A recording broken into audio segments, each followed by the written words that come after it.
Four parents, 9 kids, 2 houses. Didn't really wanna talk about this. Four parents, 9 kids, I'm queer. One thing's clear, there's no dysfunction here. Four parents, 9 kids, 2 houses. Didn't really wanna talk about this. Four parents, 9 kids, I'm queer. One thing's clear, there's no dysfunction here. Dave, hand me a beer. Hey, episode 33 and a half, rounded up. Hey there, guys. 34. Yay! We did it, 34. and with new mics. I love how early that goes every time. Yeah. Yeah. I'm I'm a sure you're fan. happy with the airphone. Airphone. It's like a Airphone foghorn. occasion. Janice, Foghorn. Janice, Janice. That was like a skill. Wait, was that an impression of You something? call out to me, Janice from Janet, Friends. like Janice! a foghorn. That's You missed right. your girlfriend. Janice from That Friends. is right. Yeah. That was really good. That was Yeah. really I shouldn't good. have had to ask. It Okay, rang- well, It welcome. rang a bell deep in me. Hi, everybody. Welcome to episode 34. I knew what episode it was the whole time before we started filming. I just want everyone to be aware of that. Yes. Always and prepared. Today, we're talking about how to let go of your ego and pride when it comes to your co-parenting relationships, and also, because I would never forget the second part, how to take accountability and apologize, not just to your co-parents, but also to kids. Yes. Toughie. I have nothing to say about this subject. It's hard when you've never Same. been wrong, you know? It's Yeah. like, what do you say? It's What do you like, talk about? I pity. Let's reach out to some of the listeners. Yeah. Do you guys have experience with this? Do you fuck up? And do you say, I'm sorry? Yes. And if not, you should be listening. Yeah. Okay. You're in the right place today. Yeah, so that's good. So who's starting? I mean, there's so much to cover. Holy cow. Oh my god. Should we start with It's a joke? overwhelming. Yeah. Yes. Yeah, probably. Let's start with a joke. Oh, I should have had a good joke ready. Tiff has a couple. Oh, yeah. Put you on the spot. It's okay. I'm terrified of elevators. What? I'm going to start taking steps to avoid them. Oh, smart. Oh. Ba-dum. Oh, I like that. Wait, there's an elevator Let's joke. Fiona on that road trip told us it was like something about religion, and it was like it's wrong on many levels. But Yeah. I almost got there. We're But dissecting Damn. the joke for everyone first. before yes, we figure sorry it out. about it. I love a good joke dissection. What do you call a bird from another planet Okay. that's sick? Lost. Astros. Viltrumite. A Viltrumite. That's a good guess. A bird from an bird flu. Ooh, okay. I don't know. That's good. You're onto something. Meteor out of this world. Illegal alien. Wait, what? Illegal. Oh! Ah! Eagle. Eagle. Oh. No, it's Illegal. Yes. That's. Did you make that up? That's incredible.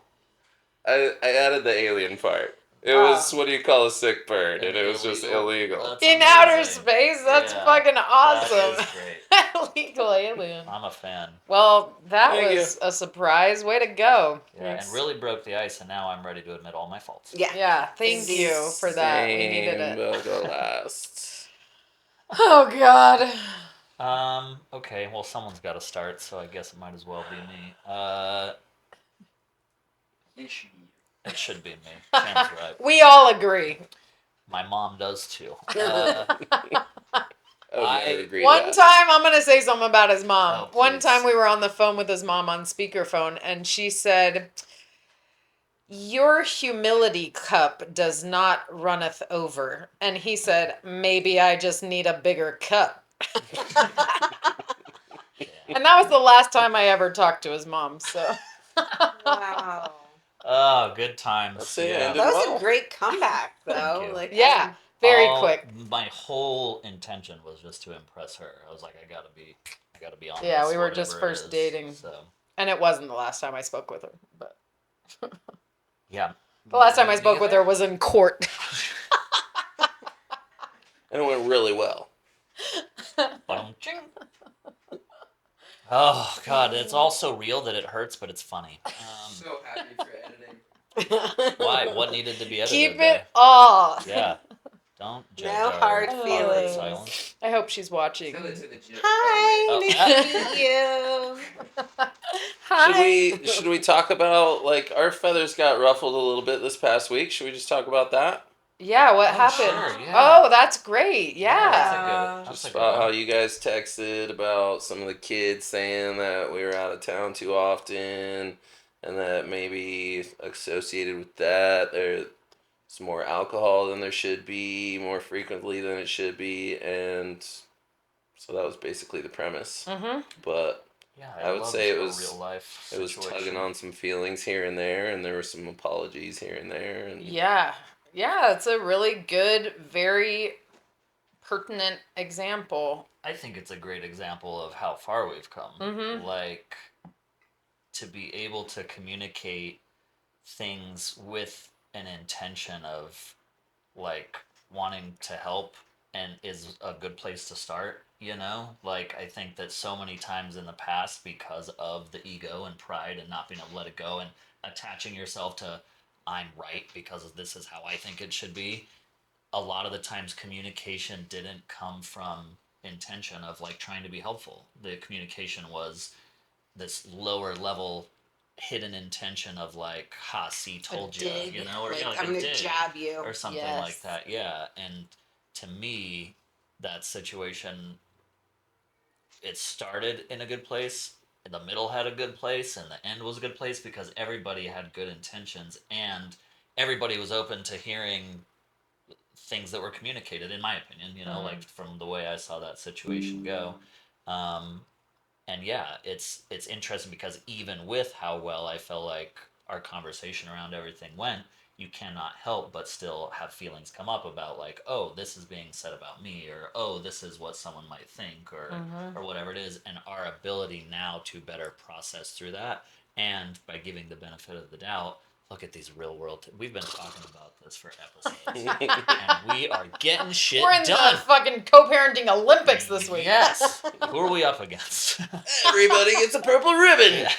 Purple medals, Oh ribbons. man! But it really, like, to me, was a beautiful picture of how we were able to resolve something by really giving people the benefit of the doubt and understanding that our intentions are like everyone's intention is to want to be better, want to be helpful, want to be great together. I'll say for me, I get most easily triggered. Eagle. Eagle. There you go. Illegally triggered by Jake. No offense. But he and I were married for 9 years, and there was a lot of pain there. And for me, there's still a lot of pain that gets tugged at or triggered in a conversation sometimes that involves difficult things. And so I just see again and again how Tiff and Jake, with that lack of painful history, can help balance us out. And AJ really helped ground me and helped me get through that and humble myself because, you know, Jake's response to my text triggered me a little bit. And I was like, oh, no, you know, and I was like, you know, and I wish even though we stayed friendly and we stayed kind, I was not as friendly or as kind as I could have been in my response to Jake when he responded to me. And then I did some spiritual work on Wednesday and had my beings on the other side humble me once again and tell me where I had gone wrong. And I had to come back and say, you know, I apologize for speaking in this way or whatever. And like I said, I still feel like I was kind, but it still wasn't full of emojis and full of friendliness. It was like very direct, you know, because my pain was hit in that exchange.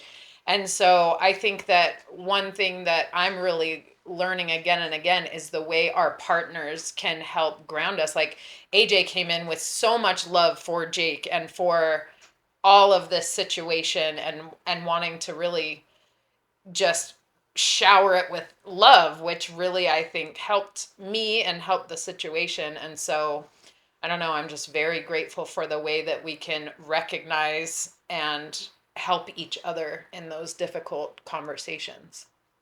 Yeah, there was what I notice is a lot of what you just said. Like Jake responded to something that was brought up, and he had said, like, hey, this is in the past, and I know that. But also, there were a lot of times when you guys weren't around for a long period of time because you had this group of friends that you were hanging out with, and it was 100% accurate. But I don't have the same history with Jake that Toby has with Jake. And so when Jake says that, I'm like, yeah, that's 100% valid and accurate. And even though it's in the past, you're 100% right. And I'm glad we're in a different place altogether where we're trying to, figure this out. And one thing it helped me recognize is something you just spoke to, which is sometimes as partners, I think we're helping by like defending our partner or being, or being like just as upset as they are or whatever, and that's been something I've had to really work hard at learning. Like sometimes, not sometimes, but maybe a lot of the times, the best way for me to help is not to step into the same emotion she's in, but to be the opposite of that and say, okay, hold on, maybe like we don't need to go there, or whatever it is, and vice versa for me, and you guys probably experience similar things like with your ex and with you and Toby, and Absolutely. yeah, and being able to recognize that more and understand like, okay, I'm not as much of a help as I think I'm being because I support my partner 100% and defend her, which I do and would defend her to the death, but also how am I helpful as a real partner in situations like, is it my job to just be another her, or is it my job to add a levity from my perspective? Yeah. I think for me, anytime, and I don't want to say, and like I know we have conversations about this at the restaurant, like if Jake's like, well, what's going on isn't right. And it could be something as simple as that, or it could be like, Anna coming in and being like, you were negative from the start. Like I have a huge defense wall up because my entire childhood, my entire first marriage, I was constantly defending myself. I was being told I did something wrong, and I had to like fight for somebody else to see that I was doing something right. And I've been working on that so much, but there are times where someone that cares about me catches me, and they're like, "You're doing it again. Like you're putting that wall up. You're getting upset. Like just listen, understand, and don't immediately be like in flight. What is it? Fight or flight mode or whatever that is." Yes. Because that is like my knee jerk reaction. And so it's like when I read that text from you, immediately I was like, like I was in that mode of like, oh my gosh, what am I going to do? And then I'm like, I need to think clearly and I need to understand the situation. And because I didn't want to hurt you with a response and I didn't want to speak for Jake. And it's a huge learning curve for me. And every day I have to figure out how I'm going to get through it. And I want to say I admire your communication through the whole thing so much as I do throughout the entirety of our relationship. You have always been so level headed in the way you communicate with me specifically. I'm very grateful because I don't know. I get easily triggered, and it's a constant process for me to have to calm myself and communicate in a healthy way. It's something I definitely struggle with too, and I've had to work really hard at to try and be better with the not getting defensive. Like when someone's telling me, and especially in my romantic relationship, like, because this is my person, like trying to communicate to me, this is upsetting me, or this thing you're doing hurts my feelings, or whatever it is. The way I grew up, very similar. I'm told you're wrong. This is how it is. And when I know as a human being, my intention is to do good all of the time, and my intention is to be kind all of the time. And so it's so hard for me to not immediately take it personally and be like, you don't understand me.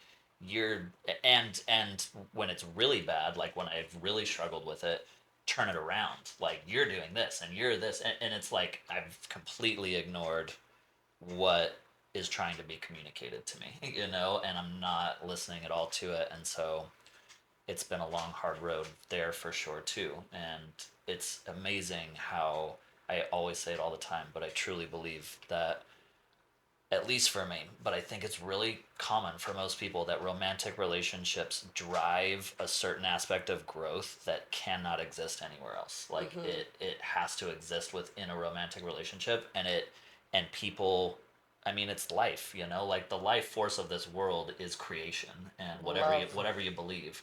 And that comes through romantic relationships, and you know, in the physical form of like humanity, not artistically or things like that, but it really does push you to look at yourself and improve and try to be the best version of yourself in a way other things don't. And it's almost like a different version of it when you are have past romantic relationships that you're now co-parenting with and things like that, where you're still learning from those For relationships even if they're not necessarily romantic anymore. So it all fascinates me. But yeah, absolutely, I've had the exact same thing. I have the exact same thing. It's a struggle for me all the time. I feel like I'm better at it now a little bit, but like I can't. It's something I always have to be working positively towards, or I'm regressing with. I feel like so. You're either taking steps forward or steps back. You're not really staying in the same place. Yeah, I believe that. I believe that about most subjects for sure. And I think what you said about like a romantic relationship, that person is your person. Like it, like I don't want to be like naive with it or not, but that person should be your person. They see you morning through night. They see your habits. They see your quirks. You know, I do feel, you know, in the past, not almost 9 years, I think it is. I don't know why I'm looking at my watch, but that we've known each other. Like I do, and I've said it. Like he has made me a better person in so many ways because he's taken the time to like truly understand who I am and not judge me and not like throw me like in a corner somewhere and be like, nope, your worth isn't there. Like he wants to help me grow. And even with you guys as my co-parents, like you see me on a different level than my best friends see me on. So you're helping me grow because you're seeing things that, you know, you can suggest something, or, you know, if it's an issue with a kid, or if, you know, whatever it is, it's just there's that trust and that compassion of Yeah. wanting to be supportive and wanting to be loving and stuff like that. So Yes. I agree with you.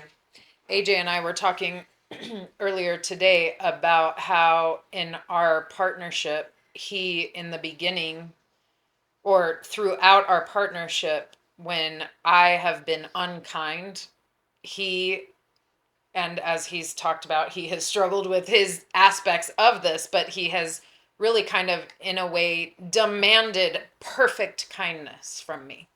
And that felt crushing for me as somebody who was raised by somebody who disciplined and spoke with a ton of rudeness, and me and my siblings spoke to each other with a ton of rudeness, and it has been a natural instinct for me to respond with aggressiveness if I feel in any way threatened. And he's like, no, I want perfect kindness, you know? And that has been something that I feel like you're asking way too much of me. This is like literally emotionally abusive for you to expect me to be perfectly kind to you. And what we were talking about earlier today is that we have come to a place where it's like, even in Mormonism, it's like, be perfect, even as God is perfect. And it's like, how do you expect any human to be perfect, you know?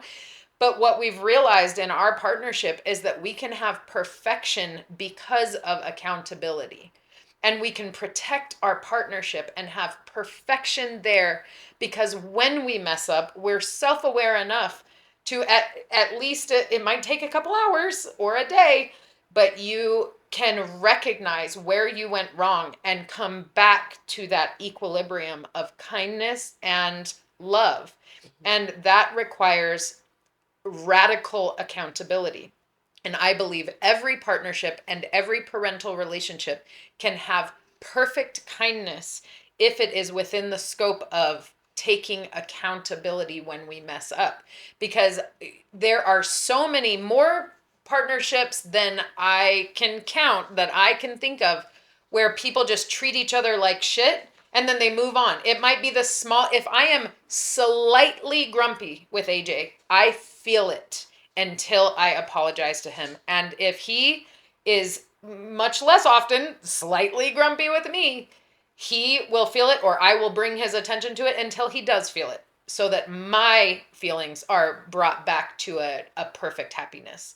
Because we deserve that from each other, and our children deserve that from us. Perfection, but accountability is a huge part of that, because none of us are always going to behave the right way. And it's just the same as like our conversation this week, where I was a little insensitive in the way that I responded, or maybe a lot insensitive, I don't know. But I wanted to make that right so that we could come back to that place, and that helps us all feel safe in this partnership. It helps us all feel protected and cared for. And I want that of my children too. If there's any time with any of my children that I feel I have been even slightly grumpy, slightly raising my voice, I try my best, and I hope that they'll come to me if I haven't recognized a moment, because I want that perfection with my children and with my co-parenting and romantic relationship. And it's not that we shame ourselves because we weren't perfect, but it is recognizing and having the self-awareness to realize when we fucked up and make it right in whatever way we can. And we were talking about today, all of that has strengthened our partnership way more than if we had always just been kind to each other. Yeah. These are opportunities for us to grow and strengthen our bond together with our children and with each other. I love it. I agree. I agree. Just I kidding. think sorry. just the fact that it's for parents, for human beings that are all trying to figure it out, and in so many different ways we're trying to figure it out together. Like I think we're making leaps and bounds and strides more with 4 personalities going back and forth 4 different ways, trying to figure it out. Like maybe we can figure it out faster than a standard couple can. Yeah. Even a standard couple that's staying together. Totally. You know? Like, because we've got twice as many brains working on it that care, that are trying to figure it out. And twice as many nervous systems, where it's like somebody's gonna be regulated and bring us back and help us realize, like, you know, I agree. I love Yeah, that. It really like is we're all what- taking turns Uh-huh. being the what do you call him? When he's holding space for you, like your rock, or Yeah. I don't know, wait. I don't even know, but yes, Grounder? my person, my grounding grounding. force, Yeah. literally. Mm-hmm. Yeah, and it That's really like we does. each take turns in that. Yeah, and it Mhm. all revolves around what we're talking about with the ego. Like if we all were having egos about it, which we've had in the past very many times, it goes the exact opposite direction. It's completely destructive for everybody, not just us, but the people we influence around us, our kids namely, you know. If we don't have the egos and we're really open to hearing each other and wanting and trusting that, you know, they have our best intentions and they just want everyone to be okay and happy and healthy, then we get there twice as fast because we have twice as many people doing it. Yeah. And I think like when you do have a strong ego, your reaction is so impulsive. You're not taking a moment to think and being like, okay, because you might like when something's said, you're like your entire system just like quivers because Totally. you want to respond, whether it's going to be negatively or whatever it is. But if you're not reacting impulsively and you're thinking about it because you're letting your pride settle, you're letting your ego calm down, you're taking that moment to be like, my response needs to be respectful and perfectly kind. And I think that's important. And that's another thing I've learned is not barking and yelling and screaming right away, but to take a moment and think about it. And, you know, Jonah and I had a conversation with Jake and stuff yesterday, and it was like, I apologize if I was not kind in how I sent the text message in the first place. You know, if I'm in that wrong, I'm sorry, and I'll do better next time. And I hear a lot of us do that, like, I'll try better. And it's not like, psh, I'm amazing. Right. I do nothing wrong. Like, we want to try better because we want to provide goodness to each other. Mm-hmm. I agree. And we had, I don't know, maybe about a year ago or something, we had a family Sunday meeting where we all sat around and really did our best as parents with the children to take accountability for the hard things, especially, before everything, our giant family tragedy happened. We were in such an ugly, difficult, combative, ego centered place, and our children were the victims of that. And not only that, but many, many times throughout our children's childhoods, we've all messed up. And I think we've all really done our best to try to take accountability. One thing comes to mind. One of my children, he was misbehaving over and over and over at school, and I felt like his long hair was part of his whole thing. Like, I didn't know what to do to get him to behave, and his teacher was like, again and again and again, and I made him I shaved his head. And that was like extremely traumatic. And it haunts me. I feel so bad about that. There's never going to be anything I can do to take that trauma away, but I hope that that child knows how much I regret that, and how if I could go back, I would do anything to go back and not put my child through the trauma of shaving his head and sending him to school. How awful is that? But there are so many, there was a moment this morning that I just cried and cried and cried to AJ, because I thought of a time with our son Thomas that I wish I would have done better with. And I have to live with that forever and regret that. And I out loud said, I'm so sorry, Thomas, but it's like we have to accept that we are human beings doing our best, and we're fucked up too. We're dysfunctional up in here, and we experienced all this trauma. And so the best we can do is, when we realize we have wronged one of our children, to come to them and to feel that with them and to apologize. And I feel like for me, in my healing journey, I've really tried to do that, but I recognize that there are so many things my kids have not told me, that I don't know the pain they've caused, that I have caused them. And my only hope is that I can create a safe enough space that at some point on their healing journey, they will feel okay about coming to me with those things, so that I can hold them in that and hold space for them and apologize and make that right in any way that I can. Absolutely. It's beautiful. It transitions well into the other part of this, which is kids, and it's not just about our relationship with each other and how we've had to grow and give each other the benefit of the doubt. Kids don't need perfection from parents, and parents are put into this role feeling like they need to be perfect so much of the time, and so we overdo it and we control it, and we, like, you're, how do I get him to behave, how do we do this, and I'm gonna shave the head and that's gonna work. It's seeing over time the recognition from them to us as parents that we see those things and we apologize for them, and we're trying to be better again and again and again.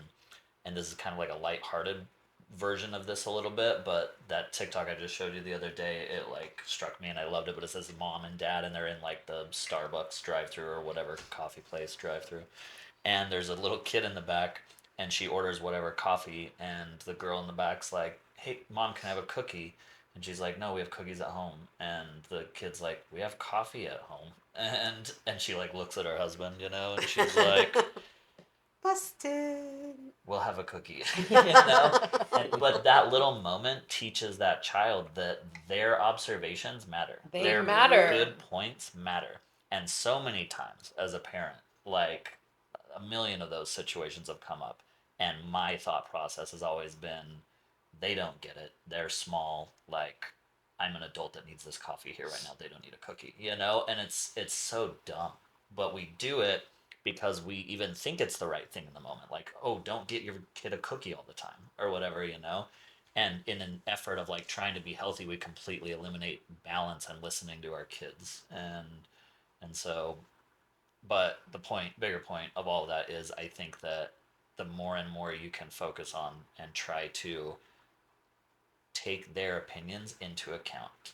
listen to what they have to say about things, care about what something means to them, not how something looks for you as a parent to the outside world. And we all experience that as kids too. I can point to a million instances with my parents where they wouldn't let me bleach my hair, or they wouldn't let me wear whatever clothes I wanted to wear, and then I turn into the parent that's trying to do similar, maybe not in the same ways because I'm like aware of those things, but I'm doing it in other ways because that's what happened to me. And so kids seeing that you're trying and growing and doing your best to be different is what creates that opening. I agree, and it like just popped into my head, but I remember hearing growing up, like children are seen, not heard. Yes. And I didn't really think that was a big thing until like I was older and maybe in high school or college, and I was still hearing it, and I'm like you're silencing someone just because they're younger. Yeah. And I don't know if we're getting better or if we've ever had that issue with our kids, but I do feel like we actually have conversations now and we want their input. It's not the, you need to listen to me because I'm the parent. Yes. Like there's that open communication. So like hopefully they feel like their input is valid. Because it's And like we back in care. the day, it was like you're a good parent if your child just listens to you and doesn't talk back. I mean, how many times were we told, don't talk back? And Yeah. I remember telling that to my children and thinking in my head, how fucked up is that? Don't talk back? Yeah. Don't communicate. You're Share silencing your them, and feelings. that's not fair. Yeah. I always too, like, so many times I've thought like, oh man, there are times where we've had experiences with our kids where I think like, have we given too much leeway? Like, are we opening up things so much that it's actually like putting them in a position where something might not be healthy for them or whatever it is, or like we really let them make this decision on their own, whatever it is. And I'm continually just like shown again and again that the exact opposite is almost always what happens, that they are wise, that they know their own limits with things. That like it's not every time. Like I think there are plenty of times where we feel like sometimes we have to. Okay, I'm a parent. I've got to make a decision here. I've got to do something. But I think that it's always going through that process first now of, is this the right thing to do? Like really, and talking it out with them, and not just making that decision our own all the time. I think we've established and they've helped, like we've just all across every different direction in our extended dysfunctional family, like just fantastic relationships, like honest relationships to where nobody's talking down to the other. We're just having conversations, honest, humbling conversations with each other. None of this, because I'm the parent, yada, yada, yada. We had a situation last night where I was upset with Jonah because the pool was dirty, but I wasn't treating him like shit, and he wasn't treating me like shit. Just like, let's get our point across, let's get to the bottom of it, and how can we learn from the situation? It was slightly elevated, but we weren't being mean to each other. We were just making sure our voices were heard, and I think it's, not just between me and him, but it's been a long time coming for every different direction to where we're just all trying to treat each other like human beings, and it all ends up better in the end. Agreed. Better than the alternative. Well said. Better than the 1950s way that was tried to be taught to us. Well, I don't know about you guys. Oh. Yes, I wanted to hear AJ's embarrassing story. Yay! I'm sorry. It won't be the one I told you off camera last week. I don't think anybody's ready for that. I'll tell you the one about. So I've always been, like as a kid, a super hopeless romantic. Like as a small child, like I don't know what past life I had. Jake too, I think. Small child, and for sure. And there was this girl who was like the most popular girl in school in 7th grade, and her name was Stephanie Jensen. I hope she hears this one. Just kidding. I'm sure she's great. Nice lady. Was it Tiffany Sweeney or Jenny Hunsaker? No, but I knew Ooh, them both. dropping the names. I hope some of these people find it. And I sat next to her in health class, and I had this giant crush on her. And there was one time where What grade? 7th grade, and Yeah, I'm like, this bitch. friends on Facebook. anyways, the teacher said something, and I don't remember exactly how it lined up, but her next to me said, "What the hell?" And she did it in an accent on purpose. She didn't have an accent. She just said that. And under my breath, this is all I said. It didn't even make sense. Wasn't funny. I said, some form of precipitation? Because she said, "What the hell?" Oh my And god. she heard it. This isn't even the embarrassing part. This is just the setup. Oh. She heard me say it, and she turned and looked at me, and she laughed so hard. And she's like, "That's the funniest thing I've ever heard." And so, like, I'm just like melting in my chair, going home. I'm sure I was like writing her last name as my last name, whatever. It's like AJ Jensen. Oh, yeah. I'm just like in love with her, right? And like later that week at Mountain Ridge Junior High School in Highland, Utah, we had these after school dances like once a quarter, and it was like from 2:45 to 4:15, like real hot and heavy there at the You Mountain said Ridge Junior earlier High. that week or later, Later. that week? It was out Later. of Friday after school. So after you swooned with her So I'm just like affections. building up like the courage to ask her to dance the whole time, and it like gets to the end. I like haven't done it yet. My friend knows I want to. It's like one of those situations. We're in like a cafeteria. This is real serious. Yeah. And so I go up and I ask her to dance because I knew it's like the last slow song that's playing. But it's Was it Time After Time? No, it's Celine Dion, and it's what's the one where it's like, Celine! and I'm My heart will go on. remember you and I had ever met when you hold me like this. That one. Yeah. It's that song. And All so coming back. All to Yes. coming back to it's you. Yes. like 8 fucking minutes long, right? And I'm like, yes, like I got the right song. And it's so long, this is great. So we go and start dancing. Oh, she said yes. Yes, she said yes. And then her friend, like a minute into the song, comes up to her and says something to her, and she's like talking to her giggling. She's like, "I'll be right back." I'm like, "Okay." And I'm just like, okay, like so awkward. Like I'm out in the middle, everyone's dancing, and I waited on that dance floor For 7 minutes. 7 more minutes. Oh my Oh, goodness. And no. Stephanie Jensen never returned. They planned that whole thing? I don't know. I doubt it. Oh, I think that's twisting the knife. I think she just didn't want to dance with me, and so like her friend came and got her like- after a minute. Yeah, that whole thing. I mean, maybe they planned it. Yeah, I guess that's planning. If I understand how Premeditated. planning works correctly, I you're don't right. think it was planned, but they probably had talked about it earlier. They winged it. They drew up some ideas and made decisions before I got there, but not planned. They showed me the napkin. And then it just ended, and I walked away feeling super embarrassed and Oh, no. probably cried, may have cried in the last year about it. I don't know. Oh, honey, that is Ooh, sad. That is sad. Okay, so for Jake's retirement party, it's gonna be a dance party. Yes. I think we should play Celine Dion. I would legitimately thought say, you were going to invite get Stephanie Jensen Invite to get Stephanie to the party. Jensen and make her fucking dance with you the whole The time. full You send No, her a you. minute, I right? come be like, AJ, come here for just a Yeah. second. I'm like, I'll oh, be I'm sorry, right I'll back. be right back. Oh my goodness. That's my way too long Oh. embarrassing story. What the hell?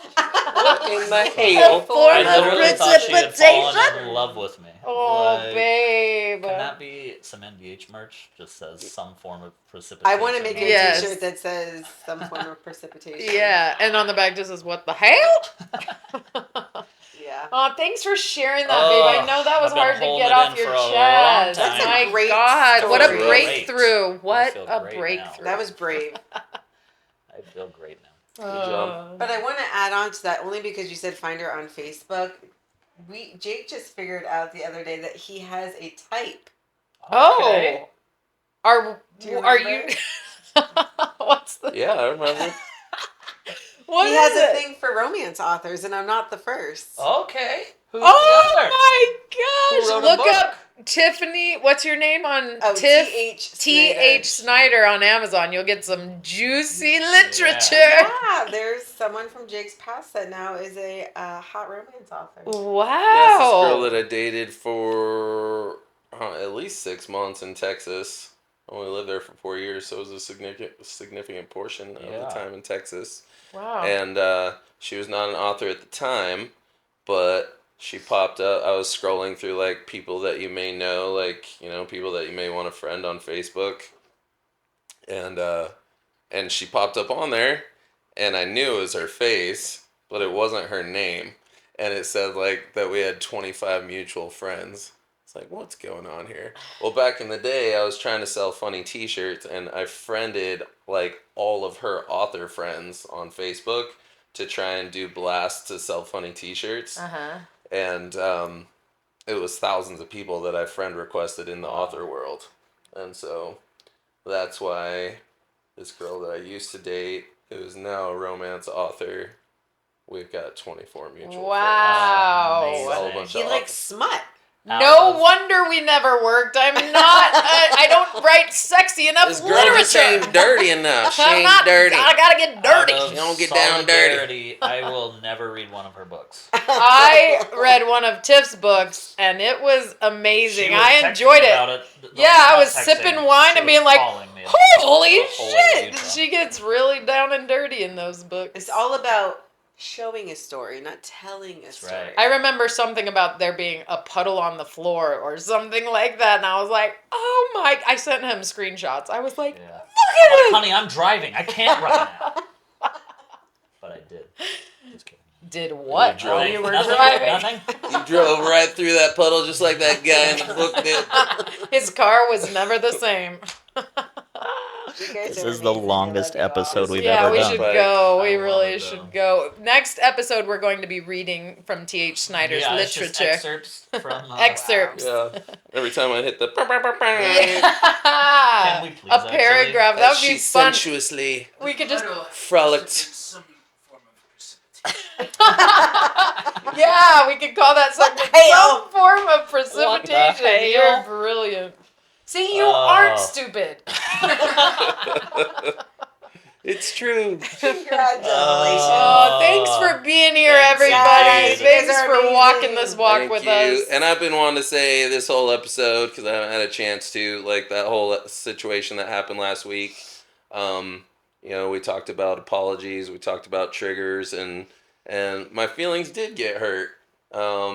And I didn't know how to handle it, so I kind of just left it alone and told myself that I was going to sleep on it.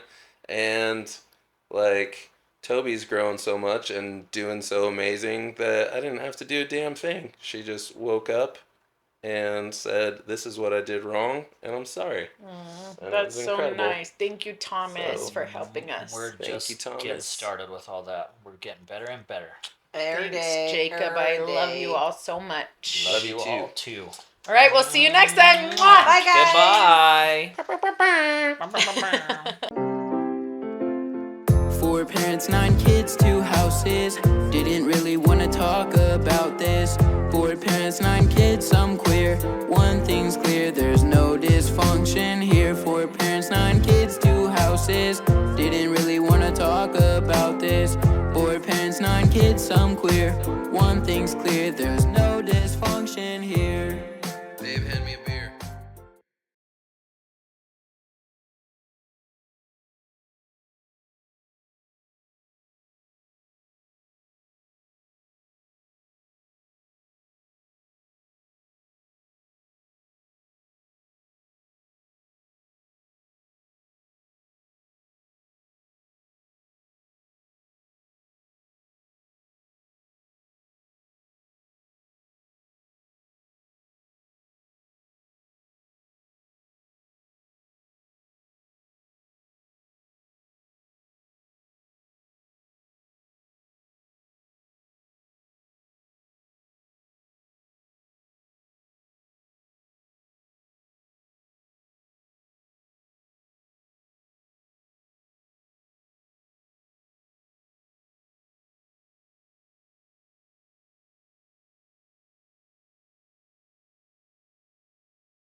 Four parents, 9 kids, 2 houses. Didn't really wanna talk about this. Four parents, 9 kids, I'm queer. One thing's clear, there's no dysfunction here. Four parents, 9 kids, 2 houses. Didn't really wanna talk about this. Four parents, 9 kids, I'm queer. One thing's clear, there's no dysfunction here. Babe, hand me a